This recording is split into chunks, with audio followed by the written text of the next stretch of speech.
3 hours before Friday's BMW M Endurance Challenge at Daytona Speedway, the Unitronic JDC-Miller Motorsports team wasn't sure if they would even race.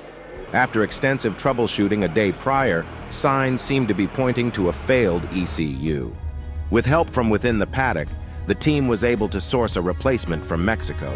This would set up a Hail Mary situation, where the new ECU would need to be hand-delivered on race day. This is how the day unfolded.